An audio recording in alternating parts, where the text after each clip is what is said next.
Powder, tablet, शेक असं लोक घेत राहतात वेट लॉस करण्यासाठी. तर शुगर सोडल्यानंतर काय काय बॉडीमध्ये चेंजेस होते? शुगर आहे ती शरीरासाठी नक्कीच हानिकारक आहे. सो वेट लॉस साठी डाएट जास्त इम्पॉर्टंट आहे की एक्सरसाइज? वेट लॉस मध्ये डाएटचा पार्ट हा 80% असतो आणि एक्सरसाइजचा पार्ट हा 20% असतो. स्ट्रेसमुळे जेवण जातं आणि दुसऱ्या प्रकारचे जे असतात की त्यांना स्ट्रेसमुळे जास्त जेवण जातं. लेट नाईट जेवणानंतर वेट गेन होण्याचे चान्सेस कसे असतात? समजा रात्रीचं तुम्ही हेवी जेवण करताय, ऑइली फूड खाताय किंवा फास्ट फूड खाताय तर ऑफकोर्स तुमचं वेट गेन होणार आहे. क्रॅश डाएटचा बॉडीवर कसा परिणाम होतो? क्रॅश डाएट कधीच करू नये. क्रॅश डाएटचे ऑफकोर्स बॉडीवरती खूप चुकीचे परिणाम होतात. सो इंडियन थाली खरंच बॅलन्स डाएट आहे का?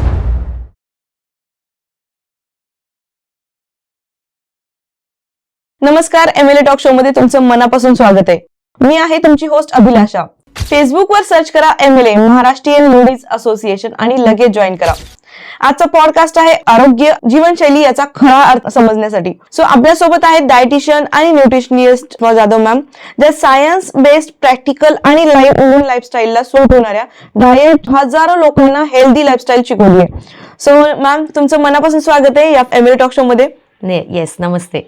सो कसं वाटतं तुम्हाला इकडे येऊन? हो, अगदी खूपच छान. तुम्ही छान संधी दिली आहे इथे इन्व्हाइट केल्या आम्हाला या प्लॅटफॉर्मवरती. त्याच्यामुळे खूप छान वाटतंय. सो मॅमच्या लग्नाला 22 वर्ष झालेत आणि मुलगा 17 वर्षाचा आहे. सो मॅमकडे पाहून असं वाटणार नाही की त्यांचं म्हणजे एवढं फिट स्वतः राहत आहेत. सो आजचा एपिसोड खरंच खूप इंटरेस्टिंग होणार आहे. खूप लोकांना तुमची गरज आहे. सो आपण त्याच्यावर चर्चा करूया. हो, येस. सो आज आपण जे अन्न खातोय ते फूड आपल्याला हील करतंय की स्लोली सिक करतंय? तुम्ही काय खाताय त्यावर सगळं डिपेंड करतं. की आता समजा तुम्ही घरातलं रोजचं जेवण खात असाल, सिंपल चपाती भाकरी भात भाजी या सगळ्या गोष्टी जर तुम्ही खात असाल तर ऑफकोर्स ते तुमच्या शरीरासाठी चांगलं आहे. प्रॉपर तुमच्या रोजच्या जेवणातून तुम्हाला protein, carbohydrate, dietary fats, vitamins, minerals हे तुम्हाला मिळत असतील तर. पण तुम्ही जर सतत फास्ट फूड खाताय, पिझ्झा बर्गर यासारख्या गोष्टी खाताय, सतत तुमचं ऑइली फूड आहे, डीप फ्राईड गोष्टी खाताय, स्वीटचं सतत तुमचं खाणं आहे, तर मग ऑफकोर्स ते तुमच्यासाठी वाईटच आहे. अन्न हे एक तर तुम्हाला औषधासारखं काम करतं किंवा हेच अन्न जर आपण चुकीच्या पद्धतीने घेतलं किंवा चुकीचं अन्न आपण घेतलं तर मग ते तुम्हाला विषासारखं पण काम करतं. मग तुमचा म्हणजे हे तुमच्यावर डिपेंड आहे की तुम्ही काय खाणार आहे. तुम्ही अन्नाचा औषधासारखा वापर करणार आहे की तुम्ही त्याचा विषासारखा वापर करणार आहे, असं आहे. सुपर. सो प्रत्येक जण आजकाल वेट लॉस साठी मागे लागले. सो वेट लॉस साठी डाएट जास्त इम्पॉर्टंट आहे की एक्सरसाइज? वेट लॉसमध्ये डाएटचा पार्ट हा 80% असतो आणि एक्सरसाइजचा पार्ट हा 20% असतो. आता बरेच लोक म्हणतात की आम्ही 2-2 तास जिममध्ये जातो तरी पण आम्हाला वेट लॉसमध्ये काहीच फरक नाही पडला. 2 वर्ष झालं मी जिम करते, हार्डली 2-3 किलोचा फरक पडला, ते पण रिबाउंड होतं आमचं, बाउन्स बॅक होऊन जातं वेट. तर मग कसं आहे की ही कन्सेप्ट प्रत्येकाने समजून घेतली पाहिजे की एक्सरसाइजमध्ये कोणाचाही वेट लॉस होत नाही. एक्सरसाइज या गोष्टी चांगल्या असतात, म्हणजे तुम्ही काही पण करा, जिम करा, झुंबा करा, योगा करा, स्विमिंग करा किंवा तुम्ही तुमचं रेग्युलर वॉक करा किंवा घरामध्ये वर्कआउट करा. कोणतंही वर्कआउट हे शरीरासाठी चांगलंच असतं, प्रत्येकानेच केलं पाहिजे. अगदी लहान मुलापासून ते वृद्ध लोकांपर्यंत प्रत्येकाने ज्याला जसा जमेल तसा व्यायाम केला पाहिजे. पण लक्षात ठेवा की व्यायामाने कोणत्याही प्रकारे वेट लॉस होत नाही. व्यायामामुळे तुमची बॉडी हे होते, तुमचं स्ट्रेचिंग सुधारतं, फ्लेक्सिबिलिटी वाढते, तुमची बॉडी टोन होते. तर ह्या सगळ्या गोष्टी तुमच्या व्यायामाने साध्य होतात, पण त्याचा वेट लॉसशी काहीही संबंध नाही. जर तुम्हाला वेट लॉस करायचं असेल, proper fat loss, inches loss, तर तुम्हाला डाएटच करणं गरजेचं आहे. वेट लॉसमध्ये एक्सरसाइजचा पार्ट फक्त 5 to 10% असतो आणि डाएटचा पार्ट हा 80 to 90% असतो. जर तुम्हाला वजन काट्यावर मिनिमम 5 kg टू मॅक्झिमम अगदी 50, 60, 80 किलो, 100 किलो जरी वेट लॉस करायचा झाला तर तुम्हाला डाएटच करणं गरजेचं आहे. डाएट शिवाय पर्याय नाही. सुपर. सो डाएटवर तर येणारच आहे मी, हो. पण हेल्दी इटिंग हे खूप जास्त कन्सेप्ट आता आहे. हो. ऑर्गॅनिक इटिंग, हेल्दी इटिंग, आणि ते खूप एक्सपेन्सिव्ह फूड असतं ऑर्गॅनिकली जे आपण परचेस करतो, बरोबर. हो. अनपॉलिश किंवा असं ना ब्राऊन राईस वगैरे. बरोबर. So middle class friendly options असतात का यामध्ये? हो, अगदी. ॲक्च्युली तुम्हाला जर वेट लॉस करायचं आहे तर तुम्हाला कोणतेही, म्हणजे आता असं पण आहे की पावडर, टॅबलेट, शेक असं लोक घेत राहतात वेट लॉस करण्यासाठी, पण हे सगळे शॉर्टकट झाले. हे असं घेऊच नाही, ह्याच्यामुळे किडनी आणि लिव्हरवरती परिणाम होतो. हे मी सांगत नाहीये, हे ICMRचा अहवाल सांगतो. तुम्ही गुगलवर जाऊन सर्च करू शकता. वर्ल्ड हेल्थ ऑर्गनायझेशनने हा अहवाल पूर्वीच देऊन ठेवलेला आहे की अशा प्रकारे जेव्हा तुम्ही वेट लॉस करता कोणतेही पावडर, टॅबलेट, शेक घेऊन, तर तुमचा तुमचं वेट बाउन्स बॅक होण्याचे चान्सेस असतात, तो एक साईड इफेक्ट आहेच.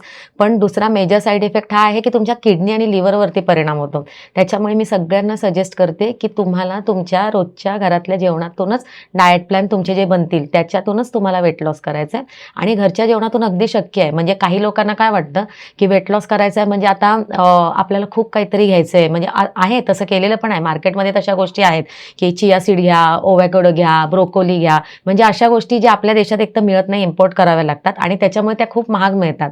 तर मग त्याच्यामुळे एक थोडक्यात एक पांढरा हत्ती पोचल्यासारखं त्यांना वाटतं आणि डाएटच्या नावाने आधीच घाबरून बसतात. पण ही कन्सेप्टच मी त्यासाठी खोडून काढलेली आहे. मी माझ्याकडे कोणत्याही प्रकारचे हे पावडर शेक, स्मूदी किंवा कोणतेही फॅन्सी डाएट जसं चिया सीड, ब्रोकोली किंवा वेगवेगळ्या प्रकारचे पॉरिज किंवा कोणतीही पिठं किंवा कोणत्याही प्रकारची किराणा मालाची लिस्ट हे प्रकारच मी देत नाही. तुमच्या रोजच्या घरातल्या सिंपल जेवणातून ज्याच्यामध्ये येणार चपाती, भाकरी, भात, दूध, ताक, सॅलड, तुमच्या काही अख्खा मसूर वगैरे अशा गोष्टी, काही नॉनव्हेज खात असाल तर चिकन, अंडी, फिश, चपाती, भाकरी, भात यातून आपण तुम्हाला डाएट देतो. आपण कोणत्याही प्रकारे घरातल्या रोजच्या जेवणाच्या व्यतिरिक्त बाहेरचा कोणताही पदार्थ देत नाही. इव्हन सलाडमध्ये पण आपण फक्त काकडी आणि गाजरच सजेस्ट करतो. त्याच्या पलीकडे आपण वेगळं सलाड नाही सजेस्ट करत, जे तुमच्या घरामध्येच असतं. म्हणजे माझ्याकडे जेव्हा क्लायंट येतात तर ऑफकोर्स त्यांना माझ्या फीजच्या खर्चा व्यतिरिक्त एकही रुपयाचा एक्स्ट्राचा डाएटसाठी खर्च नाही पडत. सो इंडियन थाली खरंच बॅलन्स डाएट आहे का? हां, म्हणजे तुम्ही कशा प्रकारे खाताय त्यावरती डिपेंड आहे.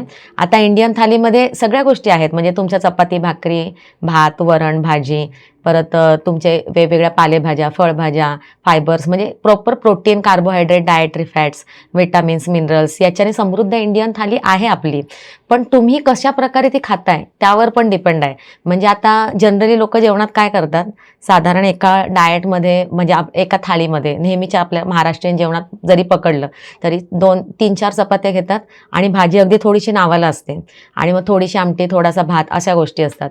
तर मग हे प्रमाण तुम्ही चुकवताय. तुम्हाला काय करायचं आहे, तुम्हाला एक्झॅक्ट उलटं करायचं आहे. कार्बोहायड्रेटचं प्रमाण तुम्हाला तुमच्या जेवणामध्ये कमी ठेवायचं आहे. म्हणजे चपाती, भाकरी, भात याची क्वांटिटी कमी असली पाहिजे आणि त्याच्या दुप्पट तुम्ही जी पण भाजी खाणार आहात, भाजी, आमटी ह्याचं प्रमाण हे त्याच्या दुप्पट असलं पाहिजे, असं आहे. तर मग त्या प्रकाराने जेव्हा तुम्ही खाणार ना तर तुमचं इंडियन डाएट हे बेस्ट आहे. म्हणजे इंडियन थाली हे बेस्ट आहे. पण घरातलं जेवण, बाहेरचं काही नाही. Super super. सो आता जो ट्रेंड निघालाय मध्ये, आता त्यांचं नाव नाही घेणार मी, पण इंटरमिडिएट फास्टिंग हा एक प्रकार निघालाय. खरंच इंटरमिडिएट फास्टिंग वेट लॉस होतं का? इंटरमिडिएट फास्टिंग हे सगळ्यांना काम नाही करत. म्हणजे ऑफकोर्स काम करतं ते, पण प्रत्येकाला नाही. प्रत्येकाची एक हाईट, एज, वेट असतो. प्रत्येकाच्या हेल्थ कंडिशन्स असतात आणि प्रत्येकाचे एक रुटीन लेवल असतं. कोणाच्या लाईफमध्ये म्हणजे स्ट्रेस लेवल कोणाची जास्त असते, कोणाची लाईफस्टाईल ही सेडेंटरी लाईफस्टाईल असते. मग त्या हिशोबाने ॲक्च्युली डाएट कस्टमाइजच बनवले पाहिजेत. जेव्हा तुम्ही कस्टमाइज डाएट प्लॅन बनवणार तेव्हा ते त्या व्यक्तीला प्रॉपर त्याचा इफेक्ट होतो, त्या व्यक्तीवर प्रॉपर इफेक्ट होतो. इंटरमिडिएट फास्टिंग तुम्हाला काही काळासाठी देईल परिणाम, पण तो सगळ्यांनाच देणार नाही. आणि जरी काही काळासाठी दिला तर एका टाईम लिमिटनंतर तो परिणाम पण देत नाही आणि फार करू पण नाही, कारण सगळ्यांना सूट होईल असं नाही. काही लोकांना जर त्याचे फायदे वाटत असतील तर एक्झॅक्टली दुसऱ्या व्यक्तीच्या शरीरावर त्याचे दुष्परिणाम होऊ शकतात, असं आहे. त्याच्यामुळे कधी पण डाएट प्लॅन कस्टमाइज करून घेणं गरजेचं आहे. बरोबर बरोबर. येस. सो एक जण करतोय म्हणून आपण जाऊन तसं करायचं गरज हो, नाही. अगदी बरोबर बरोबर. हो, आपल्या बॉडी टाईप, आपली लाईफस्टाईल सगळं चेक करायला पाहिजे अगदी. आणि त्यासाठी एक एक्सपर्ट कडे जाणं खूप महत्वाचं आहे. असं कोणाकडे रॅन्डम सजेशन्स नाही घ्यायला पाहिजे. बरोबर अगदी. सो त्याचे परिणाम आपल्या बॉडीवरती नक्कीच दिसायला लागतील. ते खूप इम्पॉर्टंट आहे. अगदी. सो आता सगळ्यात महत्वाचं आहे की एनर्जी टेकिंग किंवा शुगर. सो शुगरमुळे वेट गेन होतं. तर शुगर सोडल्यानंतर काय काय बॉडीमध्ये चेंजेस होतात आणि जर 7 दिवस मी शुगर सोडली तर काय फरक दिसायला लागेल? शुगर हा आपल्या शरीरासाठी, प्रत्येकाच्या शरीरात, शुगर म्हणजे व्हाईट शुगर. व्हाईट शुगर जी आर्टिफिशियली बाहेर बनते, तर ती जी शुगर आहे ती शरीरासाठी नक्कीच हानिकारक आहे. म्हणजे मी तुम्हाला हे म्हणू शकते की कोणत्याही प्रकारचे म्हणजे सर्व प्रकारचे साखर कारखाने, ऑफकोर्स ते मला कोणाला हे नाही करायचंय, पण ते जरी बंद झाले तरी पण आपल्या कोणाच्याही शरीरावर दुष्परिणाम होणार नाहीये. झालं तर सगळ्यांचा फायदाच होणार आहे. साखर जर सगळ्यांनी सोडली तर हळूहळू पहिले तर तुमचे रिपोर्ट्स चांगले यायला सुरुवात होतील, तुमचे स्किन क्लिअर होईल. त्याच्यानंतर तुमच्या लेडीजच्या शरीरावर जास्त करून ब्लोटिंग असतं, ते पहिल्यांदा कमी व्हायला सुरुवात होईल आणि हळूहळू तुमचं वेट लॉसही व्हायला सुरुवात होईल आणि तुमचं एक तुमची हेल्थ जी आहे ती प्रॉपर व्हायला मदत होईल. म्हणजे तुम्हाला लक्षात येईल की त्याचे खूप चांगले परिणाम आहेत. तुम्ही साखर सोडण्यापासून नक्कीच सुरुवात करू शकता. पण काही लोकांचं असं पण असतं की ते काय म्हणतात की नाही आम्हाला, म्हणजे माझे क्लायंटच मला म्हणतात की अरे साखर कशी बंद करायची मॅम, मग आम्हाला चक्कर येईल, मग आम्हाला असं होईल, मग तसं होईल. काहीही होत नसतं. साखर बंद करायची म्हणजे आपण आर्टिफिशियल, म्हणजे बाहेरची जी व्हाईट शुगर आहे ती आपण बंद करत आहोत. पण आपण जी रोज चपाती भाकरी भात खाणार आहोत त्याचं शरीरामध्ये ग्लुकोजमध्ये रूपांतर होतं. मग त्याच्यातून आपल्याला सायमल्टेनियसली साखर मिळतच राहते. त्यानंतर आपण जे दूध घेतो, दुधामध्ये लॅक्टोजची शुगर असते आणि जे फ्रुट्स घेतो, फ्रुट्समध्ये फ्रुक्टोजची शुगर असते. मग अशा प्रकारची जी नॅचरल शुगर आहे त्याचा इंटेक आपल्या शरीरामध्ये होतच राहतो. मग ती नॅचरल शुगर कन्झ्युम होते आपल्या शरीरामध्ये. कोणत्याही प्रकारे आपल्याला चक्कर येणं किंवा काय हे काहीही परिणाम होणार नाही आहेत व्हाईट शुगर सोडल्याने. त्याच्यामुळे व्हाईट शुगर जरूर सोडावी. ओके, हो. सुपर. सो मग तुम्ही माझ्यासारखे जे शुगर क्रेविंग्स वाले लोक आहेत हां. त्यांना काय सजेस्ट कराल, त्यांनी काय खायला पाहिजे मग? शुगर क्रेविंग्सवाल्या लोकांनी नाही, थोडंसं त्या म्हणजे कसं आहे माहिती आहे का, क्रेविंग्स वगैरे गोष्टी नसतात ह्याच्यामध्ये. महत्त्वाचं काय आहे की क्रेविंग्स तुम्हाला का होतात किंवा एखादी गोष्ट थोड्या थोड्या वेळाने भूक का लागते, कारण तुमच्या शरीरामध्ये प्रोटीनची लेवल पूर्ण झालेली नसते. मग तुमच्या जेवणातून तुम्हाला ह्या गोष्टीकडे लक्ष द्यायचं आहे की तुमच्या शरीरामधलं प्रोटीनची रोजची लेवल पूर्ण होईल. जेव्हा ती पूर्ण होणार तर तुम्हाला सटायटी फिलिंग येणार, तुम्हाला सारखं भूक लागणार नाही. भूक तेव्हाच लागते सारखं की कारण आपण काहीतरी कार्बोहायड्रेट्स खाल्लेले असतात, डायटरी फॅट्स खाल्लेले असतात आणि प्रोटीनची त्याच्यामध्ये काहीच म्हणजे काही पर्सेंटेजच नसतात. प्रोटीन खूप महत्त्वाचा रोल प्ले करतं प्रत्येकाच्या बॉडीमध्ये. मग त्याच्यामुळे रोजच्या जेवणातून तुम्हाला प्रोटीन घ्यायचं आहे आणि प्रोटीन म्हणजे रोजच्या घरच्या जेवणातून, जसं स्प्राऊटमध्ये, अंड्यांमध्ये असं. तर ते तुम्हाला ठेवायचं आहे प्रोटीनयुक्त फूड, ज्याच्याने तुम्हाला सटायटी फिलिंग येणार. तुमची प्रोटीनची लेवल कंप्लीट झाली तर तुम्हाला ज्या क्रेविंग्ज आहेत त्या पण होणार नाही. थोड्या दिवसांनी तुम्हाला आठवणारच नाही आहे की काय क्रेविंग्ज आहेत. म्हणजे माझे मोस्ट ऑफ द क्लायंट असे आहेत की ज्यांना चहा खूप लागतो, म्हणजे गोड चहाची खूप सवय, अगदी 2-2 तासांनी असतात. हो, हां, टी हो. लवर आहेत आपल्याकडे खूप. तर मग चहा मी कोणाचाच बंद करत नाही, पण मी विदाऊट शुगर घ्या असं सजेस्ट करते. पण ज्यांना मी विदाऊट शुगर सजेस्ट केलेलं आहे, तर जे अगदी म्हणजे एकदा चेन स्मोकर असतात तसे सतत टी घेणारे अर्ध्या तासाने, 1-1 तासाने, तर ह्या लोकांचं पूर्णपणे चहा बंद झालाय. मी त्यांना सांगितलेलं नाहीये बंद करायला, पण त्यांच्या शरीरातली प्रोटीनची लेवल कंप्लीट झाली आहे. त्याच्यामुळे त्यांची चहाची क्रेविंगच बंद झाली आणि आपोआपच त्यांचा चहा सुटलेला आहे. असे खूप अनुभव आहेत माझ्याकडे. ओके, हो, माझ्या क्लायंटचे. Super super. सो प्रोटीन फक्त जिम एक्सरसाइज करणाऱ्यासाठीच असते असं मिथ आहे, म्हणजे प्रोटीन शेक वगैरे प्रोटीन घे, शेक, हां. हां, किंवा बरोबर. पनीरवर जास्त भर असतो, तर बरोबर. हे कितपत योग्य आहे? प्रोटीनची गरज मी जसं आत्ता म्हटलं सगळ्यांना आहे. प्रत्येक ह्युमन बॉडीला प्रोटीनची गरज आहेच. अगदी लहान मुलांपासून ते म्हाताऱ्या माणसांपर्यंत, कारण आपलं शरीरच प्रोटीनने बनलेलं आहे. पण प्रोटीन शेक किंवा पावडर ह्याची गरज कोणालाही नाही आहे. याची गरज फक्त ॲथलीट किंवा जे बॉडी बिल्डिंग करतात, जे अगदी 15-15, 20-20 तास वर्कआउट करतात, अशा लोकांना एक्सेस प्रोटीनची गरज असते. तेव्हा म्हणजे रोजच्या जेवणातून त्यांचं प्रोटीन कंप्लीट होत नाही, म्हणून त्यांना प्रोटीन पावडर किंवा शेक ह्या गोष्टींची गरज असते. पण सामान्य व्यक्तींना प्रोटीन कोणालाही गरजेची नाही आहे. म्हणजे तुम्हाला simple fat loss, weight loss करायचं आहे, कितीही केजी असू दे, 50 किलो, 60 किलो, 70 किलो, आणि जस्ट फिगर करेक्ट करायची आहे, तर ह्या गोष्टी तुमच्या रोजच्या घरातल्या जेवणातल्या प्रोटीनने कंप्लीट होणार आहेत. याच्यासाठी कोणतेही पावडर किंवा शेक काहीही घेण्याची तुम्हाला गरज नाही आहे. रोजच्या घरच्या जेवणातून तुमचं प्रोटीनची लेवल कंप्लीट होईल आणि एक्स्ट्रा प्रोटीनची गरज नाही आहे. एक्स्ट्रा प्रोटीनची गरज म्हणजे थोडक्यात तुम्हाला एक एक्झाम्पल सांगते की आपण शाळेमध्ये पेपर लिहितो. पेपर लिहितात विद्यार्थी, तर मेन शीट असते. ती मेन शीट कंप्लीट झाल्यानंतरच ते सप्लिमेंट घेतात. जी पुढची शीट असते त्याला सप्लिमेंट म्हणतात. मग अशा प्रकारे प्रोटीन किंवा सप्लिमेंटची गरज ज्यांचं मेन शीटमधून कंप्लीट होत नाही अशा लोकांना ती गरज असते. सरसकट सगळ्यांना गरज नसते. आणि ती गरज फक्त आणि फक्त खेळाडू आणि जे बॉडी बिल्डिंग वगैरे करतात अशाच लोकांना असते, बाकी इतरांना नसते. सुपर. हो. सो आता अजून एक ट्रेंड निघालाय डिटॉक्स वॉटर, हां. की नाही, हां. Detox water. सो खरंच त्याने डिटॉक्स होतं का? बॉडी डिटॉक्स होते का? डिटॉक्स वॉटर म्हणजे आपली जी बॉडी आहे ती नॅचरली स्वतःची बॉडी प्रत्येकजण डिटॉक्स करतच असतो. निसर्गानेच ते वरदान दिलेलं आहे. किडनी आहे, लिव्हर आहे, ज्याच्याने आपली बॉडी आपोआप डिटॉक्स होत असते, फिल्टर होत असते. त्याच्यामुळे डिटॉक्स वॉटर वगैरे हे सगळे म्हणजे फॅड आहेत ते फक्त, आणि त्याच्यातून फरक लॉस असा काही होणार नाही, पण फरक पण फारसा पडणार नाही आहे. त्याच्यामुळे नाही घेतलं तरी पण चालणार आहे. जरी तुम्हाला तो टेम्पररी वेट लॉस दिसला तर ते वेट बाउन्स बॅक होण्याचे चान्सेस असतात, असं आहे. ओके, हो. ओके. सो आता जे पार्टी लवर्स आहेत किंवा लेट नाईट मीटिंग नंतर जेवणारे लोक आहेत. बरोबर. सो तुम्ही काय सांगाल की लेट नाईट जेवणानंतर वेट गेन होण्याचे चान्सेस कसे असतात? हा, म्हणजे कसं आहे, लेट नाईट आता पूर्वीच्या काळापासून लोक थोडे लवकरच जेवायचे पूर्वीच्या काळी, तर ती ऍक्च्युली चांगली पद्धत आहे. पण आत्ताची लाईफस्टाईल तशी आहे, प्रत्येक जण एवढ्या उशिरापर्यंत जागणं, किंवा जसं IT वाले आहेत, काही डॉक्टर किंवा पोलीस, त्या प्रोफेशनमधली लोक मध्यरात्री वगैरे नाईट शिफ्ट असतात त्यावेळेला खाऊ शकतात.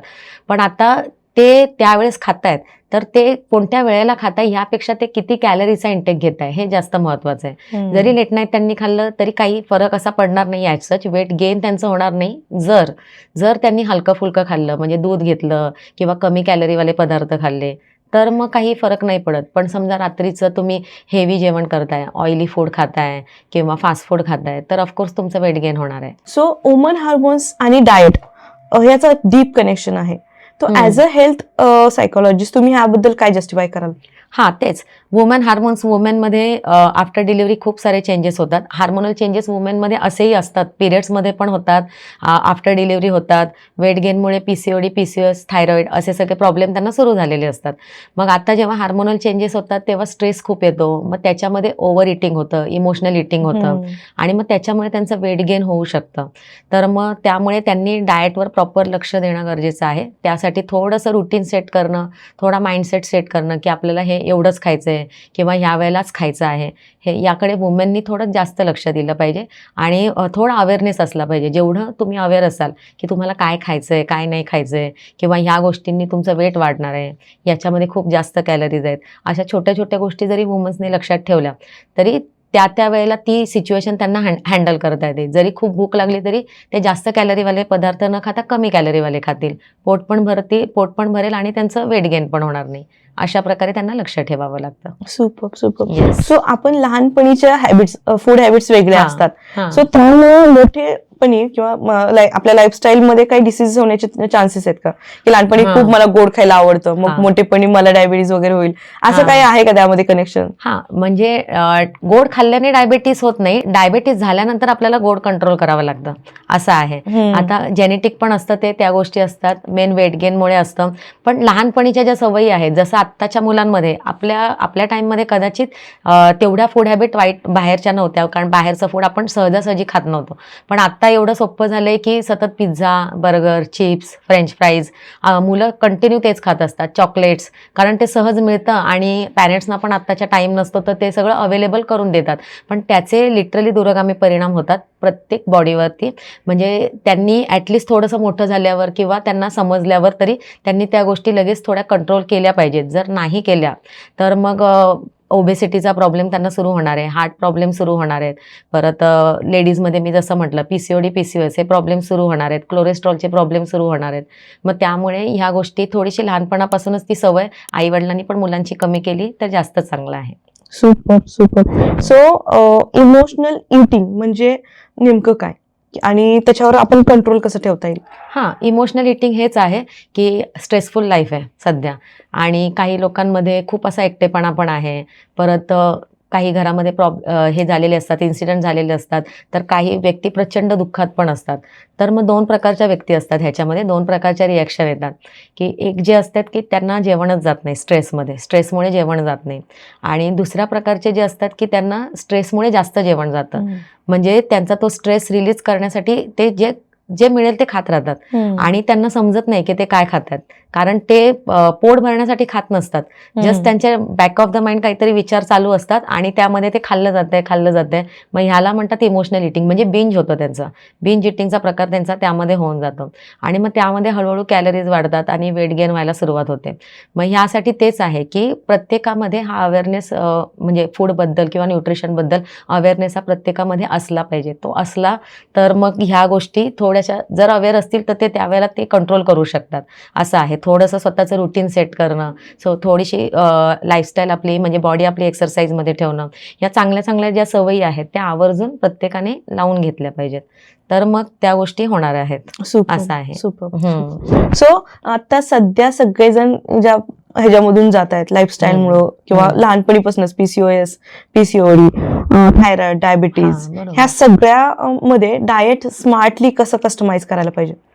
डाएट म्हणजे आता स्मार्टली कस्टमाइज म्हणजे फक्त ह्या लोकांसाठीच नाही की PCOS PCOD किंवा कोलेस्ट्रॉल ज्यांना प्रॉब्लेम आहेत त्यांच्यासाठीच कस्टमाइज नाही. ऍक्च्युली डाएट हा प्रत्येकासाठी कस्टमाइजच असला पाहिजे. आता ग्रुप डाएट प्लॅन तुम्हाला खूप मिळतील, जसं युट्यूबवर टाकलं, ChatGPTवर टाकलं तर तुम्हाला खूप सारे असे लाईनमध्ये ग्रुप डाएट प्लॅन येतील. पण ग्रुप डाएट प्लॅन हा प्रत्येकासाठी नसतो. ग्रुप डाएट प्लॅन ऍक्च्युली कोणासाठीच नसतो. सिम्पल तुम्हाला वेट लॉस वेट गेन जरी करायचं असेल तरी पण तुम्हाला डाएट प्लॅन हा कस्टमाइजच करून घ्यावा लागतो. कारण प्रत्येकाच्या बॉडीचा एक पॅटर्न असतो. प्रत्येकाच्या हाईट एज वेट असतं. हाईट एज वेट नुसार प्रत्येकाच्या एक BMR कॅल्क्युलेशन असतो. BMR म्हणजे बेझल मेटाबॉलिक रेट, हा प्रत्येक व्यक्तीच्या BMI वर डिपेंड असतो. BMI म्हणजे बॉडी मास इंडेक्स, हा प्रत्येक व्यक्तीच्या हाईट एज वेटवर डिपेंड असतो आणि त्यानुसार कॅलरीज कॅल्क्युलेट करून प्रत्येकाचे डाएट प्लॅन्स हे वेगवेगळे बनतात. जेव्हा त्या प्रॉपर कॅलरीमध्ये आणि ऑफकोर्स प्रत्येकाच्या हेल्थ कंडिशन त्या पण मॅटर करतात आणि प्रत्येकाची लाईफस्टाईल, तर हे सगळं मॅटर करून जेव्हा प्रॉपर कस्टमाइज डाएट प्लॅन बनतात तर तेव्हाच ते प्रत्येकाच्या बॉडीवर इफेक्ट करतात. मग तुमचा काही पण प्रॉब्लेम असू दे, PCOD PCOS किंवा simple weight loss weight gain जे पण तुम्हाला करायचं आहे, कस्टमाइज डाएट प्लॅन शिवाय पर्याय नाही. म्हणजे लोक घेतात ग्रुप डाएट प्लॅन, पण एखादा डाएट प्लॅन एका व्यक्तीला जर सूट झाला तर दुसऱ्या व्यक्तीला होईलच असं नाही. त्याला जर हेल्थ कंडिशन्स वेगळे असतील तर जो डाएट प्लॅन एखाद्या व्यक्तीसाठी वरदान ठरू शकतो तोच डाएट प्लॅन हा दुसऱ्या व्यक्तीसाठी शाप ठरू शकतो. म्हणजे एक्झॅक्ट त्याचे उलट परिणाम त्या व्यक्तीवर होऊ शकतात. काही जणांमध्ये त्यामुळे किडनी फेल होणं, हार्ट स्ट्रोक येणं, ह्या सगळ्या गोष्टी ह्याच्यामुळे होतात. कारण तुम्ही आंधळेपणाने दुसऱ्याचा डाएट प्लॅन उचलून स्वतः फॉलो केलेला आहे म्हणून. त्यामुळे अशा गोष्टी करू नये. बरोबर. सो आता आपला एपिसोड पाहून मे बी काय म्हणतील की मला उद्यापासून हेल्दी लाईफस्टाईल जगायचंय, सो त्यांच्यासाठी तुम्ही काय ऍडवाइस द्याल? येस, हेल्दी लाईफस्टाईल जगायची म्हणजे तुम्ही बेसिक रोजच्या घरच्या जेवणापासून पण तुम्ही सुरू करू शकता. सिम्पल फॉर्म्युला लक्षात ठेवायचा आहे. पहिली गोष्ट, जर तुम्हाला वेट लॉसची गरज आहे समजा, तर तुम्ही वेट लॉस ऑफकोर्स करा, डाएट घ्या, प्रॉपर न्यूट्रिशनकडे जा, प्रॉपर एक्सरसाइज करा. पण तुम्हाला सुरुवात कुठून तरी, हे लगेच डाएट किंवा न्यूट्रिशन ह्या गोष्टीकडे लोक लगेच वळत नाही. तर मग लगेच जरी तुम्हाला वळायचं नसेल तर तुम्ही सिम्पल एकच गोष्ट करा, घरचं जेवण खा, बाहेरचं टाळा. हे सिम्पल एवढं जरी तुम्ही फॉलो केलं तरी पण तुमची हेल्थ इम्प्रूव्ह व्हायला, तुमच्या वेट लॉस व्हायला ह्या गोष्टी मदत करणार आहेत. 2-3 गोष्टी आहेत, जसं की थोडंसं गोड गोष्टींचा कंट्रोल ठेवायचा रोजच्या जेवणामध्ये.